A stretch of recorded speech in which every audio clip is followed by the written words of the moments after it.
Oi, eu sou o Mohamed e aqui é um canal de gastronomia. E por que eu tô me apresentando? Porque recentemente temos muitos novos inscritos. Isso é maravilhoso. Inclusive, batemos 1 milhão de inscritos! Parabéns pra nós, parabéns pra equipe toda que trabalha com a gente, parabéns pra vocês que acompanham a gente, que sem vocês, obviamente, nada disso aconteceria. E pra comemorar, nada melhor do que o quê? A série queridinha do canal, que é 3 tipos D, onde a gente mostra 3 tipos diferentes da mesma comida. Hoje, macarrão. Muitos dizem que foi criado na China e Marco Polo, no século XVIII, levou pra Itália e lá se popularizou. Tem gente que diz que nasceu na Itália mesmo, é isso, pronto, acabou. E tem ainda pessoas que falam que o macarrão surgiu nos países árabes, sim, milhares e milhares de anos atrás. O que importa é que esse é um ingrediente delicioso, super versátil e claro que só vamos falar sobre massa longa, porque se eu for falar de todas as massas possíveis que existem, ferrou. A gente ficaria um dia inteiro aqui gravando e falando sobre esse assunto, que muito me agrada, né, gente? Quem não gosta de macarrão, né?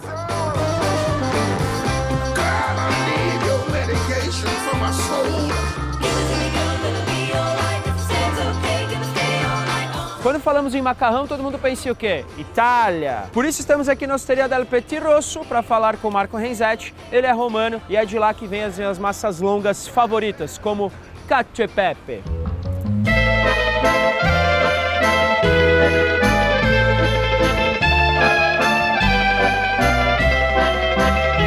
O italiano sente a cozinha como uma coisa muito própria e sente o ato de cozinhar como um ato muito íntimo. Quem divulgou a cozinha italiana no mundo foram leigos, foram amadores, mentre que os franceses mandavam os grandes chefs para fora para ensinar a fazer a cozinha francesa codificada, formal. Os chineses a mesma coisa, os japoneses. Lógico que a Itália não tem só o macarrão, mas é o mais conhecido, difundido. E é muito louco porque o macarrão massa longa, teoricamente, não é italiano, né? Essa é a polêmica.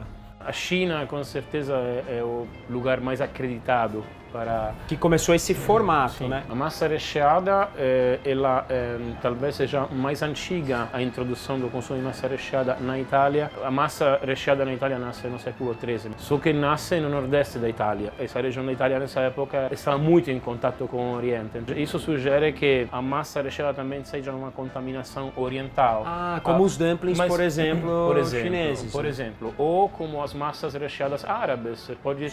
É bem provável que o conceito de rechear uma massa alimentar para consumi-la tenha vindo do Oriente mais próximo, da Síria, do Líbano, onde se consumia esse tipo de massas recheadas. Então já vale até um lance, Ribas. Vamos fazer 3 tipos de massa recheada depois. Porque massa existe uma infinidade, né? Vamos voltar para massa longa. Na Itália existem quantos tipos? Sei lá, mais de 100? Com certeza centenas de tipos. Mas a grano duro, por exemplo, ou a massa seca, já é um pouco mais recente. Porque é um procedimento industrial. Ela não prevê hidratação, trabalha a altíssimas pressões, moldada através de muitas atmosferas, né? Então não tem líquido. Então não tem ovo, não tem água, não tem nada. É só a sêmola. A sêmola, exato. A sêmola é uma farinha moída mais grossa. São texturas diferentes, características nutritivas diferentes, né? A massa de grão duro é uma massa menos nutriente do que uma massa fresca, porque não tem a proteína do ovo. Então vamos dizer assim, se eu abrir uma massa e eu for cortando, em ordem de espessura, os 5 mais conhecidos que vem na ordem. O tagliolino é o mais fino de todos, a tagliatella, a fettuccina e a pappardella. As massas mais tradicionais romanas, digamos assim, pode-se dizer que é o cacio e pepe, e do cacio e pepe surgiram outras sem lugar clássicas. Até a lógica sugere que a cacio e pepe é na forma mais simples, mais primária de temperar uma massa. Na Itália, a gente quase não tem registro histórico. A gente tem um cara que se deu o trabalho de classificar a cozinha italiana ao redor do meados do século XIX. Um senhor que chamava-se Pellegrino Artusi, era um banqueiro riquíssimo, apaixonado de cozinha, que falou: poxa, mas os franceses estão classificando as cozinhas dele, falam que o molho bechamel é feito assim, o outro molho é feito assim, e a gente não tem um documento que classifique as nossas receitas regionais. Ele pegou a carruagem dele e começou a girar pela Itália, e foi o primeiro que se deu o trabalho de classificar qualificar. Mas foi um trabalho muito rudimentar, porque ele não era um gastrônomo. Ele o fez não visitando restaurantes ou cozinhas profissionais, mas visitando as casas dos nobres. Então, em cada lugar encontrava-se uma receita diferente, não tinha uma codificação.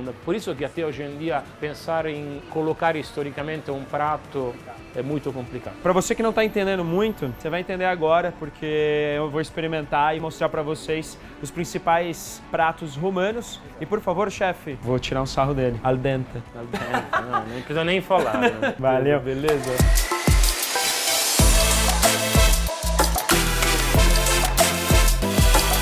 Para começar, cacio e pepe, quem aí acompanhou a minha saga para acertar esse macarrãozinho aqui, que o Marco fez com a maior tranquilidade do mundo. Ele faz de uma forma meio parecida do que eu ensinei vocês, porém ele deixa o queijo hidratando com a água do cozimento ali quietinho e ele usa 25% de parmesão. O pecorino romano que chega no Brasil não tem a mesma qualidade do romano e ele é um pouco mais salgado e forte, então ele põe o parmesão para dar uma leve equilibrada para a galera aqui, os comensais, apreciarem com mais facilidade. E aí ele usa uma massa que é o tonarello, que é uma massa mais grossa e bem tradicional romana. Ele usa essa massa fresca para que o molho fique em volta dele e não escorra e cole, sabe?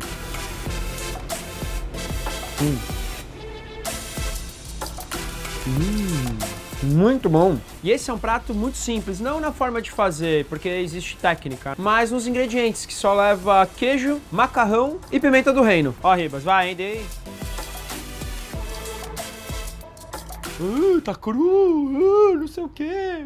Tá no ponto perfeito, que não é o seu. Você gosta de mais cru que é. Sai daqui. Vale dizer que a massa é feita aqui na casa e ela leva aproximadamente 22 minutos para cozinhar. E cacio e pepe se come na hora, tá? Não dá para deixar esperando muito não. Por isso vamos agora para o carbonara, que eu também já gravei no canal.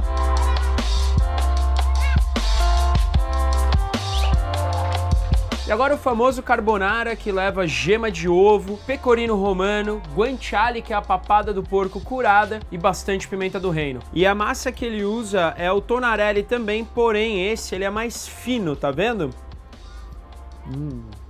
Sério, muito, muito bom. Pra mim o carbonara é uma das massas mais intensas, digamos assim, que tem. Porque leva a gema de ovo, que já tem um peso, né?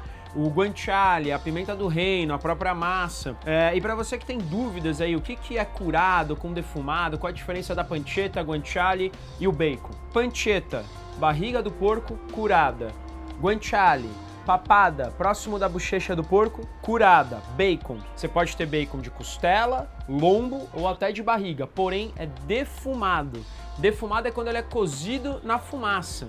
Então ele vem aquele gosto meio que de churrasco, digamos assim. Quando é cura, você cozinha em sal, especiarias por um longo tempo. Então ele vai curando, secando, desidratando e acentuando o sabor. É meio que um processo de um presunto italiano ou de um salame, digamos assim, a grosso modo. Acho que é isso, né? A gente já pode ir agora pra matriciana, porque tem que ter um pouquinho de tomate, gente. Se só mostrar coisa sem tomate, a galera vai ficar brava comigo.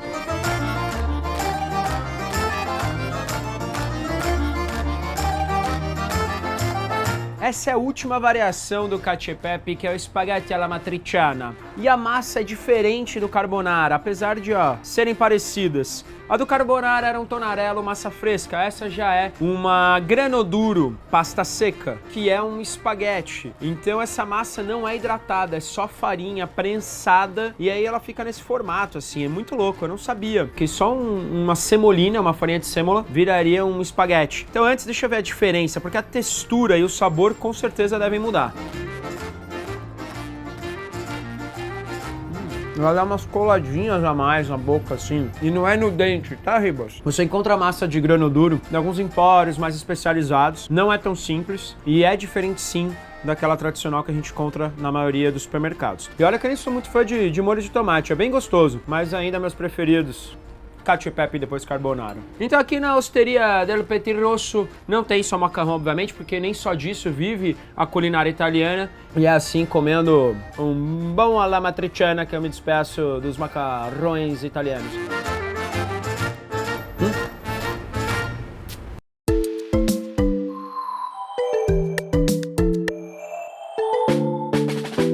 O Honghe é um restaurante de massas chinesas e não poderia ter lugar melhor pra gente falar de pratos asiáticos que vão macarrão. Se você acha que só existe yakisoba e lamen, você está muito enganado. Até porque yakisoba é japonês e aqui não existe essa parada de macarrão al dente não, tá? 你好， Ni hao, Sao Ying Sun. 秀荣孙秀荣， San Wing Sun. É. Óbvio que eu não vou conseguir falar, mas aí o codinome dela aqui no Brasil é Sandra. Sandra. Sandra. Você que fundou o Honghe? Sim, com o marido. Com o marido. É. Então faz 14 anos que você mora no Sim, Brasil. sim. E tem tipos diferentes de macarrão na China?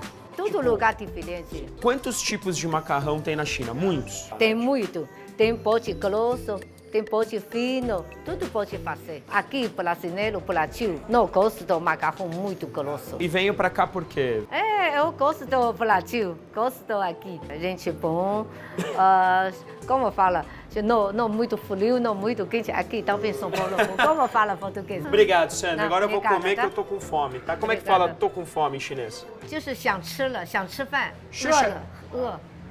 Ok, tô com fome.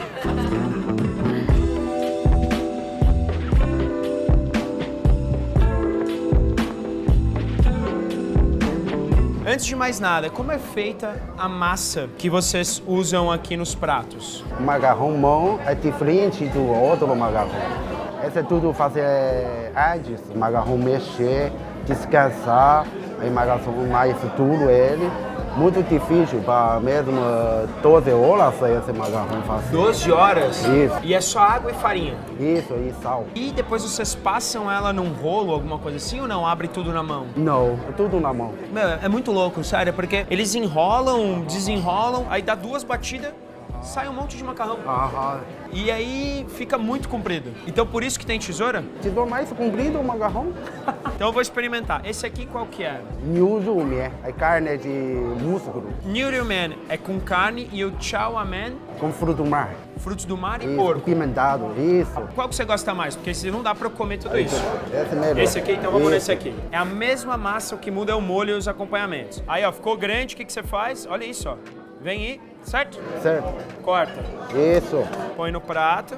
E aí tem mexilhão, camarão, tem lula e carne de porco, ó. Fala hashi na China também, não? Como que fala? China fala quase. Quase? Quase. Quase. Quase. É, Você meu... sabe usar? Eu lá. Poxa! Oh, muito bom, senhor. É muito bom. Muito bom. Acho que na China também não tem problema fazer isso aqui, ó. Vamos ver se tá certo, ó. Gostoso?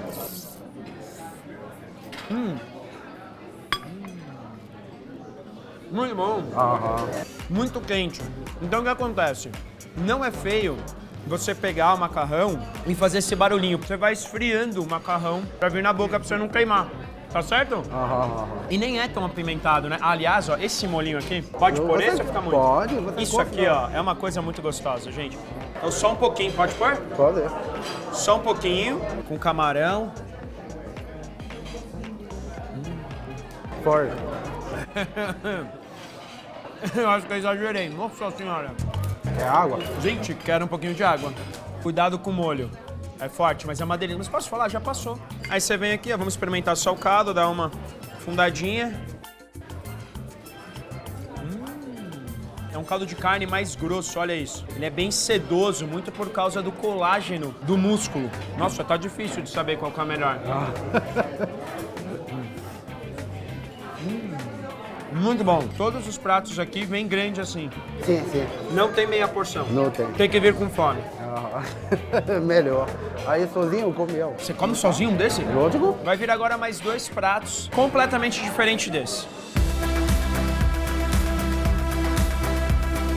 Tem um clássico aqui que vocês acham que é yakisoba, só que não. E antes tem aqui a massa. Qual é o nome desse prato aqui? Jjiangmian. Então aqui é a massa, ele é temperatura ambiente, ó, não é quente. E aqui é Quente também. Miso com tofu seco, bambu. vegetariano, então. Não. Tem carne aqui. Isso. Aqui dá pra ver melhor o comprimento do macarrão. Se liga, não tem como não cortar, entendeu? passa a tesoura, vem aqui com o miso, tofu, carne, põe aqui em cima. E isso é um hábito super normal de comer macarrão frio. E aí você pode comer ou dessa forma, com molho de miso, ou você pode até usar caldos frios mesmo, né? Que são mais líquidos e gelados. Aí a gente põe os acompanhamentos que... E mais moyashi. Moyashi. Moyashi. Broto de feijão. Isso, porque essa miso é à vontade. por favor. Aí você pode pedir mais. À vontade, é.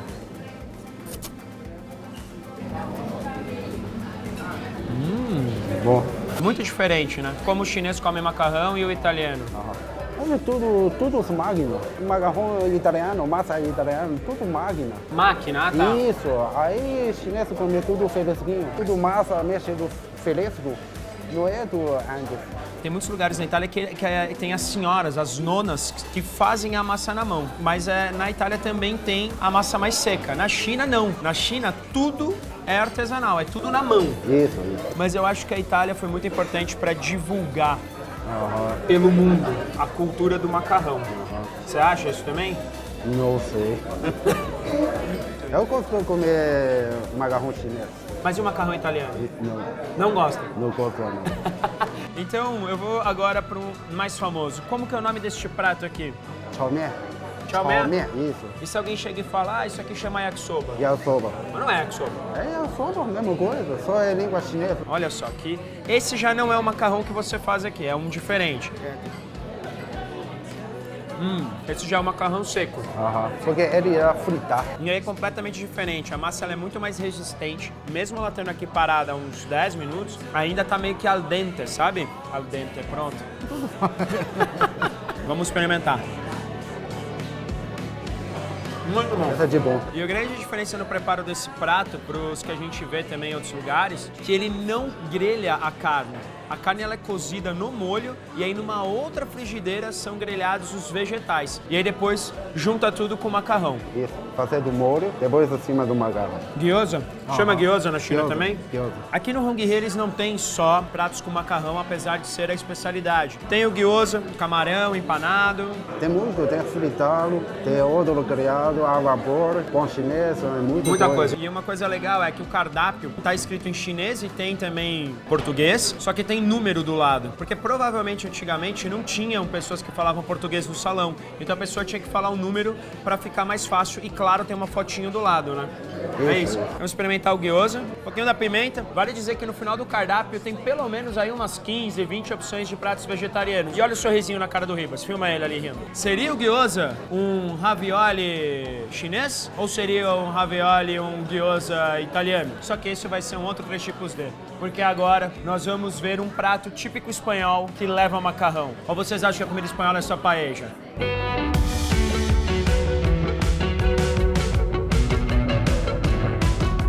Já mostramos para vocês 2 tipos bem emblemáticos de massa, né? E que na verdade é até muito importante culturalmente, que é o caso da Itália e da China. Na verdade, a China ainda podemos englobar o Japão e outros países ali do Sudeste Asiático. O terceiro tipo é complicado, porque qual seria o outro país ou região que teria esse lance muito afetivo com a massa? Aí eu fiquei pensando nessa polêmica de quem criou o macarrão e tal, e segundo as nossas pesquisas, pode ser que tenham sido os árabes. Aí eu falei, pô, beleza. O que no Líbano a gente come com macarrão, que é muito emblemático? Quase nada. Ou são os doces ou arroz com cabelinho de anjo. Então, não tem porquê, né, Ribas? Todo mundo já conhece aí. Por isso que a gente resolveu pegar um prato bem diferente que leva macarrão e é espanhol. Estamos agora no Torero Vallese e o Giuliani vai mostrar pra gente o fideuá, ou fideua. Nosotros hablamos muy bien español, por eso estamos acá, Torero Vallese.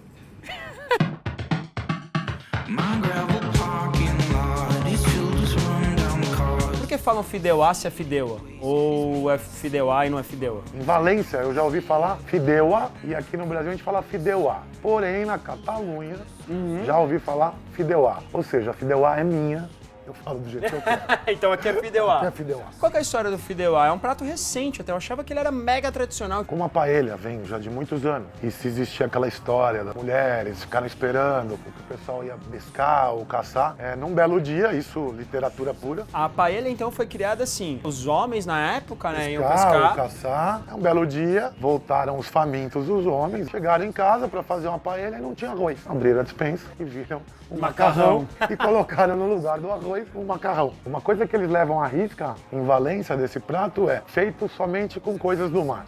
Que nem a paella valenciana. A paella valenciana, na verdade, a origem dela é sempre uma mistura de mar e terra. O fideuá é a mesma coisa, então? Você tem fideuá de frutos do mar, fideuá mar e terra, fideuá só de terra. Eu aqui no Toureiro, que a gente vai mudando, trabalha com bastante coisa sazonal, eu coloco um pouco de uma tistorra, que é uma linguiça espanhola, misturo com camarão, misturo com polvo. Eu adoro essa combinação mar e terra. Eu amo também, gente. Se tem uma coisa que é deliciosa, é tipo lula com porco, ou lula com linguiça, ou polvo. Eu acho que não tem melhor incrível. combinação. Agora vamos perguntar pra um cara que tem descendência espanhola, que aí é neutro, né? O macarrão é da onde? O macarrão é da Ásia. Eu ainda não tive a oportunidade de estar no Japão. Mas acho que é mais chinês, Tailândia. Então não na tem ao Tailândia, certo, né? Sudeste, né? Sudeste, vamos dizer Sudeste. Vem de lá e os caras mandam bem. O que acontece é que os italianos se aprimoraram dessa técnica milenar e com toda a competência do mundo acabaram fazendo massas maravilhosas e que possibilita você comer coisas tão simples e saborosíssimas com 3 ingredientes. Ou seja, os italianos, além de serem bons cozinheiros, são bons marqueteiros. Exatamente. Se você pensar na América do Sul, acho que o Brasil é o que melhor recebeu. Só que a colonização absurda italiana aqui. Sim, mas um prato típico brasileiro, que vai macarrão, que inclusive é o próximo episódio, é o macarrão de comitiva, que lembra muito o fideuá. Isso é delicioso. Não vai frutos do mar. Não vai frutos do mar. Só vai carne seca ou lombo seco, enfim, que eram os pantaneiros, né? As pessoas que caminhavam e tal. Acho que o grande barato, cara, é o seguinte. Não desperdiçar alimento. Se você tá na sua casa, se você tem lá uma sobra de geladeira, tem uma coisa... Você não vai deixar, de repente, de fazer uma pasta alho e óleo, uma pasta com brócolis, que você pode usar os caules, você pode tudo, usar... né? Porque, efetivamente, você não tem todos os ingredientes. Aqui no Toureiro, lógico que você não faz só o fideuá, é um restaurante espanhol, de tapas também. Aliás, a galera confunde, né? Tapas achando que é sempre um pãozinho com algo em cima. Tapas são porções pequenas. Porções para compartilhar. Você pode muito bem pedir vários pratinhos. Pedir várias coisinhas e compartilhar. Tem coisa melhor do que você receber os seus amigos em casa? Encher tua mesa de um monte de coisa gostosa e ficar tomando um vinho. Por isso que espanhol e árabe, ó, tá aqui, entendeu? Os mouros e tal, anda tudo junto, porque árabe é exatamente a mesma coisa. Então o que vai no seu fideuá? O nosso fideuá aqui no Toureiro, a gente faz ele, a base dele toda do mar, a gente faz ele com tinta de lua. O que a gente faz para enriquecer essa tinta de lua? A gente defuma pimentão, defuma tomate. A galera, como é que faz isso? Coloca no forno.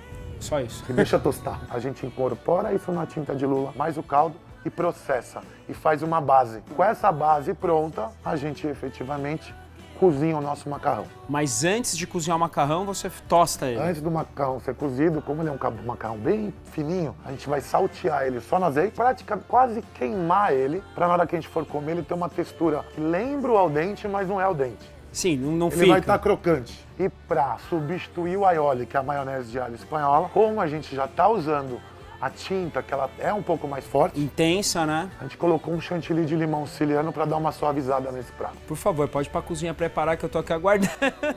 Bora lá.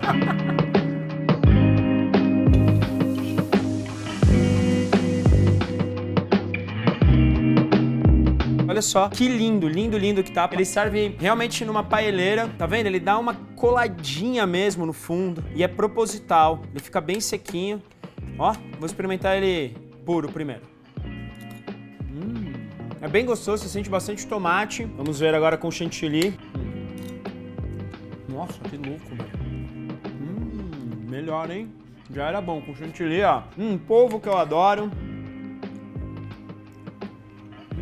E é muito louco porque a tinta de lula deixa realmente escuro o macarrão, que era amarelo, e dá pra usar essa tinta também em arrozes, risotos, enfim. Esse é um prato que mostra que criatividade é tudo, usar o que você tem na despensa, na geladeira, pra criar um prato excelente. E uma coisa interessante é que ele já virou um clássico e nem é um prato tão antigo, ele é de 1975, eu achava que ele tinha, sei lá, 200 anos. Inclusive ele finaliza o prato também com vegetais muito lindos, como essa beterraba melancia e esse nabo rosa, que é tudo lá da fazenda Santa Adelaide, que a gente já filmou aqui no canal, então clica no card, é um vídeo lindo, incrível, que a gente mostra toda a produção, que é orgânica. Já comenta aqui embaixo qual é o seu tipo de macarrão favorito, a gente tentou mostrar aqui os mais emblemáticos, óbvio que daria pra falar muito mais sobre o assunto. Quem sabe tem uma versão 2.0 e quem sabe pode ser até o quê? 3 tipos de massa recheada, Fica a dica. Agora, sendo bem sincero sobre o lance de 1 milhão. A gente imaginou que a gente ia bater 1 milhão na nossa série de Paris, que vai estrear em outubro. Obviamente não rolou, bateu antes, então a gente vai ver o que vai fazer. Talvez a gente só continue trabalhando pra caramba e fazendo conteúdo lindo, incrível pra vocês, que eu acho que é isso o que mais importa.